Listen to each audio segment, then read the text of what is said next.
ایک اور صحابی تھے عبداللہ ذوالبجدین رضی اللہ تعالیٰ عنہ.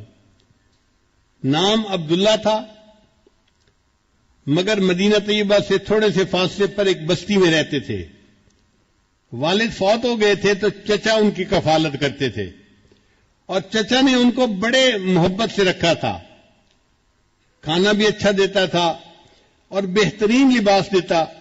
عبداللہ شکل کا بھی بہت خوبصورت تھا، پھر اس کے اوپر جب قیمتی اور خوبصورت لباس پہنتا تو اس کی جوانی کو دیکھ کے، اس کی پرسنالٹی کو دیکھ کے لوگ حیران ہوتے تھے. چنانچہ عبداللہ جب مدینہ طیبہ آتا تو لوگ حیران ہو کے اس کو دیکھتے تھے کہ کتنا خوبصورت نوجوان ہے اور کتنے اچھے کپڑے اس نے پہنے ہوئے ہیں. اللہ کی شان دیکھیں کہ عبداللہ نبی اسلام کی خدمت میں حاضر ہو گیا اور اس نے کلمہ پڑھ لیا. اب جب واپس گھر گیا تو چاہتا تو وہ تھا کہ میں نبی علیہ السلام کی محبت کو چھپاؤں، مگر محبت چھپانے سے چھپتی نہیں ہے. ایک دم بھی محبت چھپ نہ سکی جب تیرا کسی نے نام لیا. اس کے چچا نبی علیہ السلام کا نام لیتے یا والدہ لیتی تو عبداللہ ذرا ادھر دیکھتا، توجہ سے بات سنتا، تو گھر والوں نے فگر آؤٹ کر لیا کہ اس کے اندر کوئی نہ کوئی تبدیلی آئی ہے. چنانچہ چچا نے ایک دن اس کو بٹھا کر پوچھا، عبداللہ سچ سچ بتاؤ کیا تم مسلمان بن گئے ہو؟ تو عبداللہ رضی اللہ عنہ نے بتا دیا، ہاں میں نے کلمہ پڑھا ہے، میں مسلمان ہو گیا ہوں.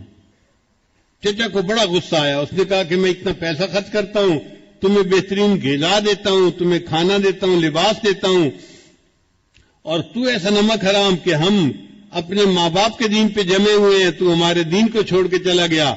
اگر ایسا ہے تو میں تمہیں پھر اس گھر میں رہنے کی اجازت نہیں دے سکتا، میں نکال دوں گا. عبداللہ نے کہا نکال دے، میں چلا جاؤں گا. چچا کو اور غصہ آیا. اس نے تو پٹائی کی پہلے، جب ٹکا کے مار لیا نا اور اس کا غصہ تھوڑا ٹھنڈا ہوا تو اس نے کیا کیا کہ عبداللہ کے جسم پہ جو لباس تھا نا، پورا لباس کاٹ کے اتار دیا. یہ لباس میں تجھے سلوا کے دیا تھا، اب یہ لباس میں اتارتا ہوں. چنانچہ بالکل جیسے چھوٹا بچہ بالکل برہنہ ہوتا ہے، عبداللہ کو اس طرح برہنہ حالت میں اس نے اپنے گھر سے دھکا دے دیا. اب جوان عمر بیٹا جب اس طرح برہنگی کی حالت میں گھر سے باہر نکلا تو ماں کچھ کر تو سکتی نہیں تھی. اس نے کیا کیا کہ ایک چادر تھی جو اپنے سر پہ عورتیں بڑی چادر لیتی ہیں، اس نے وہ چادر گلی میں ڈال دی کہ میرا بیٹا کم از کم میری چادر سے اپنے سطر کو تو چھپا لے گا. عبداللہ رضی اللہ عنہ نے اس چادر کے 2 ٹکڑے کر دیے. ایک ٹکڑا تہبند کی طرح باندھ لیا اور دوسرا ٹکڑا جیسے سردیوں میں گرم چادر لپیٹتے ہیں اپنے اوپر لپیٹ لیا. پھر عبداللہ سوچنے لگا میں کہاں جاؤں؟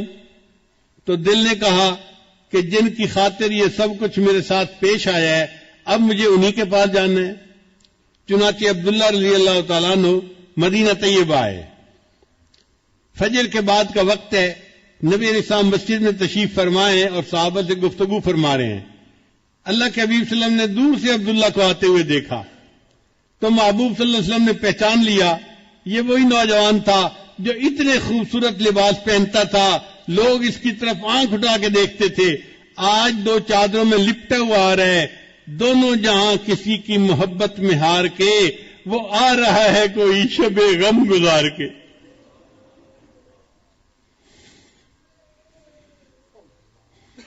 جب عبداللہ علیہ عنہ آئے تو نبی علیہ السلام نے پوچھا عبداللہ کیا معاملہ پیش آیا؟ انہوں نے بتایا کہ مجھے اتنی پٹائی ہوئی، اپنے زخم کو نشان دکھائے اور میرے تو کپڑے بھی اتار لیے گئے، اور یہ والدہ کی چادر ہے جس میں کہ میں اپنے جسم لپیٹ کے آپ کے پاس حاضر ہو گیا ہوں. تو نبی علیہ السلام نے فرمایا اچھا عبداللہ، یہ جو اصحاب صفہ ہیں نا مسجد میں جو مہاجرین ہیں، جو دین سیکھنے والے ہیں، تم بھی ان کے ساتھ وقت گزارو. چنانچہ عبداللہ رضی اللہ عنہ نے اصحاب صفہ کے ساتھ بیٹھنا اٹھنا شروع کر دیا. اب چونکہ بڑی قربانی دے کے آئے تھے نا تو ان کے اندر اللہ کی محبت کا جذبہ تھا. حدیث میں آتا ہے یہ کبھی کبھی مسجد نبی کے گیٹ پہ نا زور سے اللہ اللہ اللہ یہ الفاظ کہتے تھے. حضرت عمر رضی اللہ عنہ کی طبیعت میں نظم و نسق بہت زیادہ تھا. ایک دفعہ انہوں نے ایسا کرتے ہوئے دیکھا تو انہوں نے ڈانٹ پھیلائی، عبداللہ تمیز سے کام لو، کیا ایسی باتیں کر رہے ہو، چلاؤ مت. آواز نیچی رکھو. نبی علیہ السلام کو پتہ چلا تو نبی علیہ السلام نے حضرت عمر کو بلایا, فرمایا عمر عبداللہ کو کچھ نہ کہنا, یہ جو کرتے اللہ کی محبت میں ڈوب کے کرتا ہے. تھوڑے عرصے کے بعد نبی علیہ الصلوۃ والسلام کو ایک غزوہ کے لیے نکلنے کی ضرورت پیش آئی, تو حضرت عبداللہ ذوالوجہین اللہ عنہ بھی ساتھ تھے. کچھ سفر طے ہو گیا, ایک جگہ پر قیام ہوا. وہ جگہ بڑی سرسبز تھی اور موسم میں ذرا خنکی تھی, ٹھنڈ تھی. حضرت عبداللہ اللہ عنہ کو بخار ہو گیا.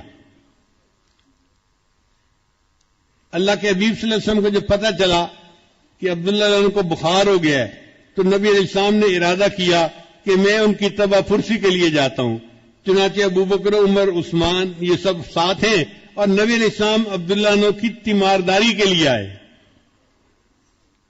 اچھا بخار تیز تھا اور عبداللہ اللہ عنہ بس لیٹے ہوئے تھے آنکھیں بند کر کے. نبی علیہ السلام نے جب انہیں دیکھا تو میرے آقا کو یاد آ گیا, یہ نوجوان کتنی نعمتوں کی زندگی گزار رہا تھا, اس نے اللہ کی خاطر اس جو ہے وہ تکلیف کو برداشت کیا. تو محبوب صلی اللہ علیہ وسلم اس کے قریب آ کر بیٹھے اور اس کے سر کے نیچے سے سرہانے کو ہٹا دیا اور اس کا سر اپنی گود مبارک میں رکھ لیا. یہ عبداللہ عنہ وہ صحابی ہے جن کو اس حال میں موت آئی کہ ان کی نگاہیں نبی علیہ السلام کے چہرے انور پر جمی ہوئی تھیں اور ان کا سر نبی علیہ السلام کی گود مبارک میں تھا. انہوں نے آخری سانس لیا اور ان کی اوپر پرواز کر گئی. آقا تیری معراج کہ تو لوح و قلم تک پہنچا, تیری معراج کہ تو لوح و قلم تک پہنچا اور میری معراج کہ میں تیرے قدم تک پہنچا. یہ عبداللہ عنہ وہ صحابی تھے کہ جن کو نبی علیہ السلام کی مبارک گود کے اندر موت آئی. نبی علیہ السلام نے فرمایا کہ عبداللہ کو نہلا دو اور تیار کر دو. پھر نبی علیہ السلام کی جو اپنی چادر مبارک تھی نا, نبی علیہ السلام نے وہ چادر دی اور صحابی سے فرمایا کہ عبداللہ کو کسی اور کپڑے میں کفن نہیں دینا, میری چادر کا کفن دینا ہے. اللہ کی قدردانی دیکھیے, جس جسم کو اللہ کے لیے ننگا کیا گیا آج اللہ اس بدن کو محبوب کی چادر سے ڈھانپ رہے ہیں. ان کو محبوب صلی اللہ علیہ وسلم کی چادر کا کفن مل رہا ہے. نبی علیہ السلام نے نماز جنازہ پڑھائی, پھر عبداللہ عنہ کو لے کر گئے قبرستان میں دفن کرنے کے لیے. شریعت کا حکم ہے کہ میت کا جو سب سے قریبی بندہ ہونا وہ قبر میں اترے میت کو زمین پہ رکھنے کے لیے.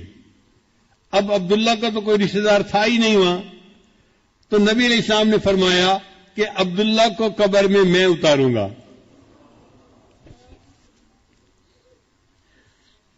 چنانچہ حدیث پاک میں آتا ہے کہ نبی علیہ السلام عبداللہ عنہ کی قبر میں نیچے اترے اور آپ نے اپنے دونوں مبارک ہاتھوں میں ان کی میت کو لیا اور اپنی امانت کو زمین کے سپرد کر دیا.